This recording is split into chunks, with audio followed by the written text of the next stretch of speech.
Come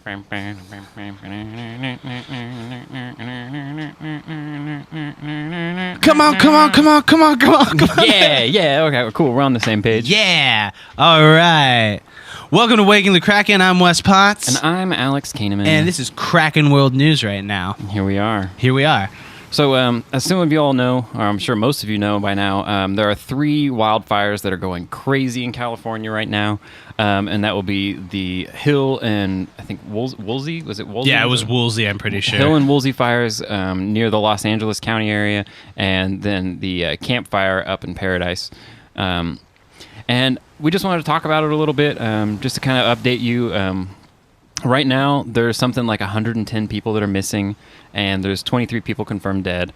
And this is as of Sunday. If you're watching this, Sunday the 11th. Yeah, it's the 11th. Yes, the 11th. And they project it to be, for those numbers to continue to rise. But basically, California has been experiencing about, on average, 5% less rain this season than they normally would. Right. And so, like, everything is extra dry, and like even more so than normal. And basically, like, these fires have been spreading so quickly that, like, I thought it would be kind of important to let you guys know just how quickly these fires go and just how much damage they can possibly do. But, like, for example, it only took something like 1 hour for I believe it was the Woolsey fire to grow and basically claim up to 80 football fields of space. It grew that much in just an hour, and it's growing at almost it had been growing at almost a little over a football field's worth of area every minute, which is crazy. Yeah, fast. it's absurd. I saw a video, I think I was telling you this over lunch and stuff like that, but I saw a video of what was called, like, the fire tunnel, I think, and stuff like that. And basically, if you can imagine, like, just average driving, you see, like, a tunnel normally through, like, a hillside and stuff where it has the arch. Right. But this, like, video, it looks like you're just about to go into a tunnel that's kind of lightly lit, and then once they get to that tunnel, everything is on fire. It's almost like if you went to, like, a hellscape. It was just, it's absurd, these fires and stuff. Like, you see pictures all the time on Facebook and Reddit and all these other places of, like, just it coming down the hills and everything, and the fact that it's spreading that quickly. Yeah, it's really terrifying, and already something around 110,000 people were evacuated. And somewhere around 300,000 people have been forced out of their homes just from the fire already. I think the director from Doctor Strange also just lost his house in one of those fires as well. Like, I saw something about that. Yeah, they said something like, I might be wrong on this, so don't quote me, but they've said something around like 6,700 buildings have already been burned down by the fire, most of which are homes. Which is kind of awful because, like, that's a really populous area. Like, there's a lot of people who live there, and, like, losing your home is, like, terrifying, especially to something like a wildfire. Yeah, and the thing is, like, unlike a lot of these other things, which you kind of have a little bit of an inclination that they're coming, like a tornado or a hurricane and stuff, you can at least grab the family photos or grandma's personal artifacts or anything like that. But with fire, if you forget one thing, it's gone. It's just gone. It's just gone. But I know they're doing a lot of work, and as of like half an hour ago, they've got something around 25% of the campfire contained now. Yeah. And then they've also up in Paradise, and then I think they said that they're working on getting the other ones wrangled in as well. But I know for most of the weekend, all of the fires were like 0% contained and just running rabid because there's been gusts exceeding about 40 miles an hour. And whenever the wind gets that high, it's infeasible to use, like, airplanes or helicopters to dump water onto the fire. Yeah. And then also, because it's also hilly, like, there's a lot of places where things are burning that fire trucks aren't even accessible. And so firefighters are having to approach the fire on foot to try and wrangle it. Now, do you know this or not? Like, I'm not actually sure, but I mean, like, so say you're in a helicopter or, like, one of those planes that drops the water. Yeah. Like, is one of the reasons, seeing how it is so windy, is one of the reasons that they're worried about things like that, is there, like, a gust that can, like, throw, like, heat or fire and stuff up to where it could possibly mess with some, or is it just too much smoke, or what is the exact reason why they can't just do a flyover. Now, I don't know for sure, but my best guess and what makes the most sense to me is that whenever you're trying to drop the water from the air, like you have to be so high up just to be able to like stay safe. Sure. Which means when you let go of the water, the wind is just going to spread it out into like a mist. So it's going to be almost useless then. Yeah, so where it's going to like, by the time the water even gets down to the ground, like it's been spread so thin that it's just evaporating before it even gets to the fuel. And it's just... then the fire is just making it all evaporate. And so, I see. Okay. Yeah, and I think that's the main issue. But I know they've had like a lull for like the last day or two in the winds that have allowed them to get the ball rolling on holding these things off. But they are predicting more than 40-mile-an-hour winds coming up the next few days. Absolutely. And if you're not familiar as well with like the kind of geography that's there, basically like all of the warm, hot air that's in the desert area gets funneled down through like canyons and mountains, and it just dries out as it comes down towards pretty much Los Angeles County. And in the process of what it does is you're basically just getting this really, really dry air that's blowing over everything and just sucking the water out of it. So all the fuel is like losing all of its water to this dry desert air that's going back towards the ocean, which basically just happens because when you have the high pressure over the desert, at first, like you'll have an influx of wind that'll go inwards, but then as the land and things cool off and change compared to the water, all of that starts to come back out, and so all of this wind has just really been wreaking havoc on everything. Okay. Yeah, and they even said that it was like an oddly perfect amount of like things have come together to make it, to make these fires so ravaging. Yeah. And basically, I think the most important thing to know is from this as well is that almost all of the fire marshals are echoing things that have been said the last couple of years as well with the fire season, and that it seems that like extreme fire conditions are now just the new norm for California. Sure. Yeah. It's. Yeah, no, I can see that. Like, it's been every year. I think it almost seems like it never ends. It's almost like as soon as it ends, it starts back again. Exactly. And the only thing that'll end fire season is whenever there is like a really big rain event that can just soak all of the fuel. Yeah. And the fuel being whatever it is, wood, grass, dead leaves, any sort of plant houses, churches. Yeah, all of those things basically come together to help make this fire spread faster. And all of those things dry out. And they're all subjected to the weather that's going on. And, like, I don't know. It's just really miserable. And we really think it's important for people to know what's going on and just to be aware of just, how much damage these fires really do cause. And it's not just like, oh, yeah, Los Angeles, like, California's on fire again. Like, it is common, but it's still awful. Right. Yeah. This week in my news, we're going to be doing a special view. Alex is going to play... a video game. He's going to play Battlefront. I'm going to play Battlefield 1. Yeah, and I'm going to talk about the end of World War I, which is actually being celebrated this week. Because it's the 100 years? It's the 100 years, yeah, since the armistice signing. All right, let's do it. Let's do it. All right. So this is where I'll talk about World War I. Yes. All right. So, what? Oh, I say, go ahead and start whenever you're ready. Okay. Imagine, if you will, a war that was beyond any other war that anyone had ever imagined. The United States was a little bit different on that particular perspective because we had the Civil War.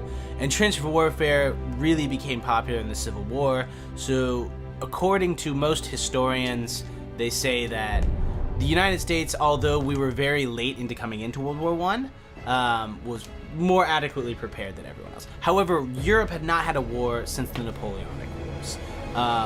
And this all culminated for years and years and years of just bloody trench warfare where no one was actually getting through. Right. But 100 years ago, there was an armistice signed, and it was between the French and the Germans. And this dictated a lot of world history in the 20th century. So the Germans were pinned with most of the war atrocities in the European theater. However, it did end this horrible, horrible war, which most people at the time referred to as the Great War.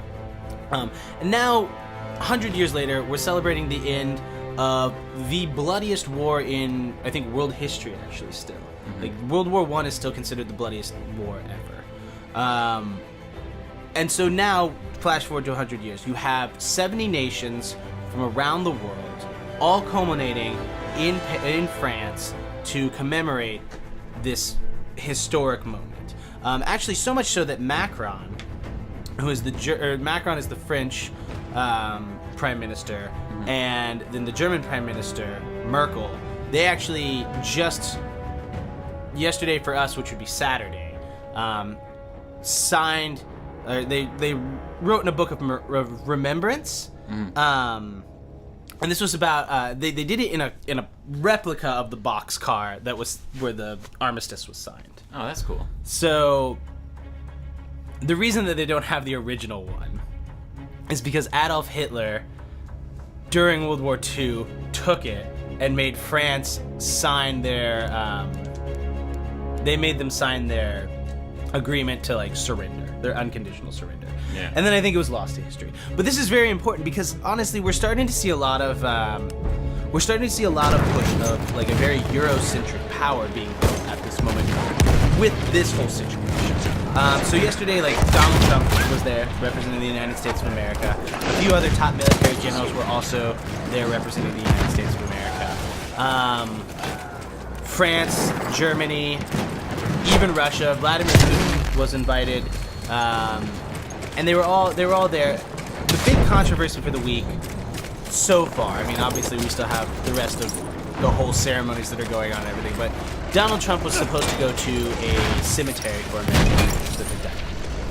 Okay. And he canceled because of rain. Basically, it was rain down for him. Like he didn't. A lot of other leaders did funerals to actually like commemorate and stuff. And the big problem has been most people don't understand why this is 100 years. This isn't just like the 76th year or the 84th year or something. This is a century that this hasn't happened. Yeah. And even if it was raining, it was probably proper for him to go do this. He has access to the basic technology of umbrellas. Right. And ponchos. And ponchos. The press release said that he couldn't go because he couldn't land his helicopter there because of inclement weather. But I feel like there's 1,000 other ways you can do this. Cars. Yeah, right. Predominantly cars. There's more than one way to get there. We have lost objective armored cars. Yeah. Around there. And it was even criticized by former President Bush. He even said something about how it wasn't proper. He should have done this. And it's caused a lot of rifts. Like now that Europe is starting to see the United States become more isolationist, which was actually one of the actual outcomes from World War I too, was that we are becoming more isolationist, is the fact that like we're not starting to like try to oppose Russia. It looks like we're getting really buddy-buddy with Russia. France has now called for Europe itself to start helping itself and stop relying as much on the United States. Yeah, I think that's important. Right. Honestly, like I think it's. We have taken the objective United apples. States has kind of like played kind of like world police for so long that it's not only become a detriment to like our own kind of our own country, that like I also think it's probably definitely We have lost objective dominant.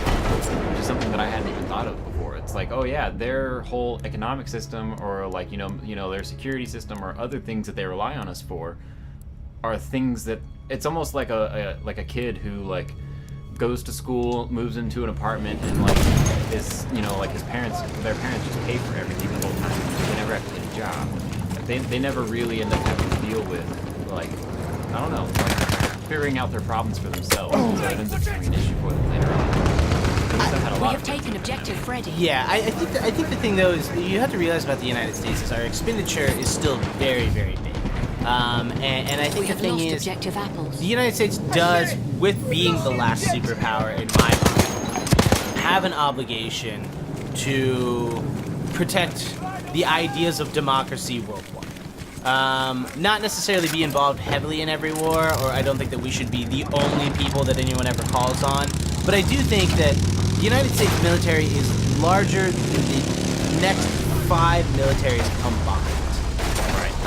Which does give a level of accountability. Tank Hunter kit is available near And I think that's really where we have to look at this is we've always had allies with Western Europe. we've always had allies here, there, like in Asia ever since the and I think the idea of our growing idea of isolationism or this America First policy is less about us protecting the interest of the United States and more about I don't know. I just feel like it's wrong, or it's rude, or it's just something that's going to come back to haunt us. We caused a bunch of wars in the 80s and the 90s and the early 2000s, and we at least have a responsibility to peacefully pull out of those and try to help rebuild these nations, just like we did. Absolutely. And I think that what we're trying to do now is we've caused a whole hubbub, and we're just like, you know what? We don't want to pay for it, all this problem that we did anymore. We're trying to pull out of places. Right.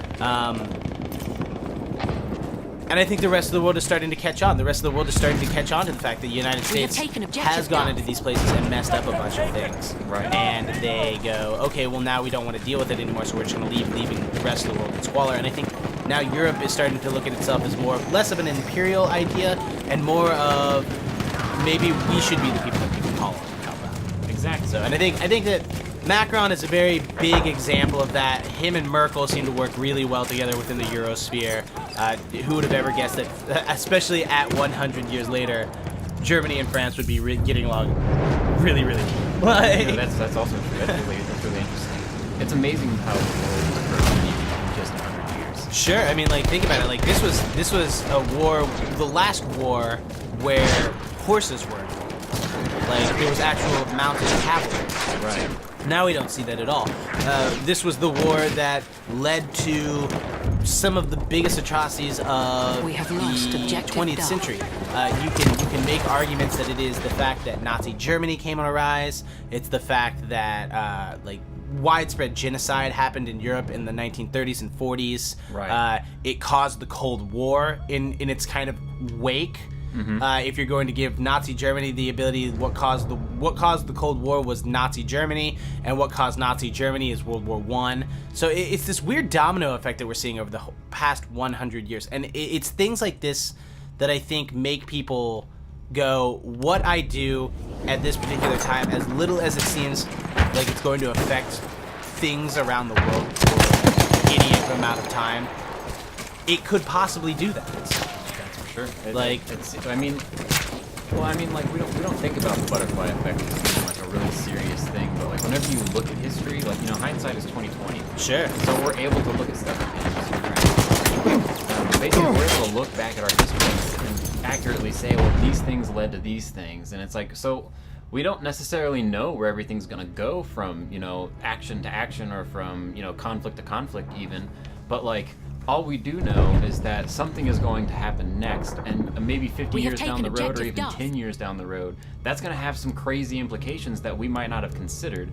And so, like, making these kinds of decisions seems like we should probably be taking a little bit more, like, put a little bit more effort into trying to avoid, just going right into a gigantic war of stuff, which I think is something that a lot of the world kind of agrees with. Right. I also feel like that, like America, like with how intertwined all these countries have gotten with like economics and trading and stuff like that, that it wouldn't surprise me if like the future of war moves away from like this type of ground combat with guns, and it'll move towards either like like a lot more like remote controlled like fighters, or it's going to move just specifically to like trade wars in general, where it's like, okay, well, we're just going to not sell you this anymore. It's like, okay, well, you're not going to sell you this anymore. We're going to put this huge tariff on this, or we're going to put an embargo on your country for this. Yeah, the new MAD is basically economics instead of nuclear war. I mean, there's still the nuclear warheads. Obviously, nuclear warheads are still a great thing. Yeah, but also trade wars are now terrifying. We're worried about a trade war right now between us and China. Exactly. And it's being spurred on more and more and more about this America First policy. And it could have grave, horrible detriments for everyone, especially smaller countries. Especially, yeah, dude, yeah. And I don't know, the world is such a crazy place, and like so many amazing, like, and not like good amazing, but so many amazing and just like incredible things have happened over time. There's that cavalry I was talking about. Yeah, like like I don't know. I just feel like it's really hard to just even understand what the world's gonna be like 20 years from now. And so like at this time we're calling this the war to end all wars. Yeah, the Great War. And they're like not even knowing that like, well, there's gonna be another one, but also there's gonna be a depression, and also like because of this war, like it's gonna ruin the economies of a bunch of places, which is going to, again, like you said, cause extremism. Yeah, and I think that's the thing. What remembering World War One should be more about is focusing on what you do We are losing objective as a Charlie. society going forward into the future. It should be more about that. It should be about remembering Halfway there, we what have the these upper hand. brave people did and stuff like that. But also, it should be. Really should be about like, is our actions right now in 2018? Is this going to cause an atrocity, or can this be staved have off taken by objective butter. diplomacy? Can this be staved off? I mean, this whole war started from one guy We have lost objective shooting an Charlie. archduke. That's true. And it brought the entire world to the brink of destruction for the first time. Yeah, that's so crazy to think about how like the assassination of one guy starts this huge clusterfuck of a thing that just completely changes the face of the world forever. Yeah, it changes the face of modern warfare. It changes the face of society. It changes the face of economics because it gave the rise of communism, because the Bolsheviks got the ability to like go into power a little bit more because the Russians were bogged down by a world war and they had to pull out. Exactly. So the Soviets became, like the Soviet Union became big. It led to what we know as modern society today stems from this war. Even drawing out not just the German part with the Nazis, but it even drew out where Japan found themselves, or Italy found themselves allying during World War II as well. And that's really, I know I keep reiterating it, and it sounds absurd, but the thing is, that's what we really need to look at from the folly of these people, is the fact that they should be remembered because they made the world that we live in today by the mistakes that they made, and we don't want to make another world that is filled with mistakes 100 years later. Exactly. It almost makes you wonder about what mistakes today were already That are made. already, yeah. I mean, and you can argue that. Like, the idea is you can argue that the war on terror and September 11th has changed modern perspective for at least 100 years. Yeah. It's going to change the way that nations interact with each other because of that perspective. One, like two powers, and a Pentagon, and like We are losing objective butter. I don't know. It's amazing that we made it 100 years since this happened. Because like this just feels so unreal to me, even for 100 years ago. It's like I cannot imagine. Like this had to have been one of the scariest like booms as far as like the way war could move forward. Yeah. That has ever happened. Well, and it introduced the idea that war isn't noble. Like back in like the Napoleonic era, like that, if you went to war, you were serving your country, you had a lot of play. And then we get the Lost Generation after this. We have get taken objective Charlie. Hemingway's writings. We get, you know, a bunch of like, that's whenever like the golden age kind of came in with like Fitzgerald and all these people that went over to Paris and everything. It made people more worldly. World War I also, you can make an argument that it also extended a lot of things in our society that needed to be paid attention to. This was the first time that like African American divisions went over to Europe, and they found out that the French actually accepted them more in their country for fighting the Germans than the Americans when they got back.